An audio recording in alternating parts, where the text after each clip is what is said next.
Rodriguez, baseball giant, has filed a lawsuit against Major League Baseball. That New York Yankees slugger is suing the league and its commissioner, Bud Selig, alleging that they tried to destroy his career. You will probably remember that all of this comes in the wake of A-Rod being suspended, and not just a little suspension, a 211-game suspension for alleged violations of baseball's drug policies, their agreement. He has appealed that suspension, so this is a separate issue. An arbitrator is going to decide if the suspension will remain intact, but that lawsuit has now been filed against the league and the league commissioner. So now I want to take you through some video that you've probably seen a lot of playing on cable news, not just this network, but a lot of networks have been playing it. It happened in New York City. A lot of people called it a pack, a biker pack. Some called it a gang. It was very violent, involved a family and an SUV being surrounded, and ultimately the driver being pulled out and beaten. So what's really critical here is when you break that video down and you show it in sequence, you might start seeing a legal argument playing out that you didn't expect. Let me start right away with the very first thing that the video shows, and it is this. The biker in the blue is slowing down. He'll go in front of the SUV, he'll slow down, and there will be a bump right there.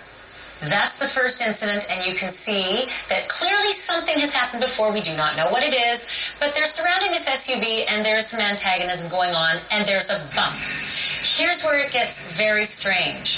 It's only 30 seconds later from that bump that the SUV is stopping almost right where you see it.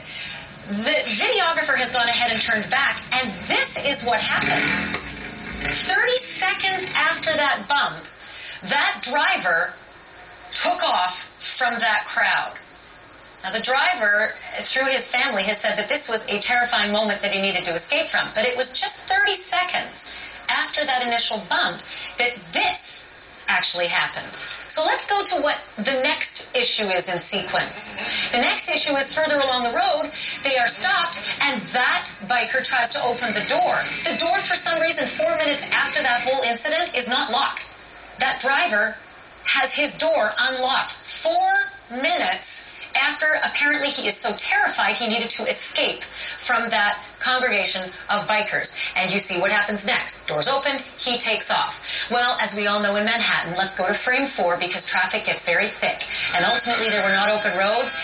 That SUV couldn't move. Another biker gets off, smashes in the windows. Other bikers besiege this SUV. Again, a baby in the back. They ultimately drag him out. The video stops. We don't have any more video. They drag him out, and he's beaten. And that's that. CNN legal analyst and defense attorney Danny Savalos joins me now to talk about this, as well as HLN legal analyst and criminal defense attorney Joey Jackson. Joey, I'm going to start with you. Everybody seems to think with all that violence, of course, why wouldn't you flee and mow down everybody in your path?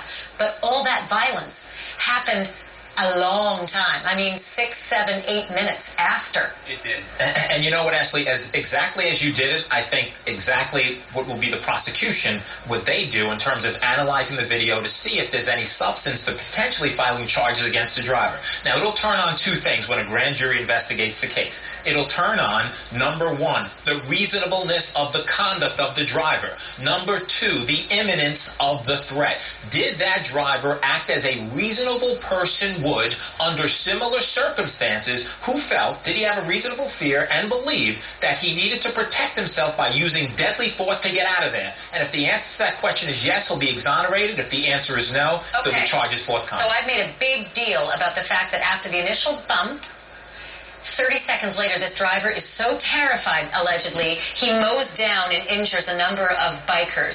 So, Danny, if premeditation can be formed in a split second in a murder case, can't terror and fear also be formed in a split second? 30 seconds may be ample, maybe not. Yeah, this case demonstrates what a fine line there is for law enforcement between suspect and victim. This case is a perfect example. I mean, just as Joey said, the law enforcement's going to look at that video and say, was his apprehension of fear reasonable? But remember, in New York and in any state, fleeing the scene of an accident is a crime and a potential felony. Even if you're fleeing for your life? Well, that's the question. And that determination will be made by law enforcement when they decide who, if anyone, to charge. And oh, what a difference it makes. Just subtle things you can't really see that much on the video. So the question really becomes, was that fear reasonable? We are going to talk about this at length more, but John Boehner has taken up a lot of this program with his news conference. I'm going to have to stop it there, but thank you, Danny, and thank you, Joey. I appreciate that. And thank you all so much for watching our coverage today. And the government shutdown coverage on CNN continues right after this break.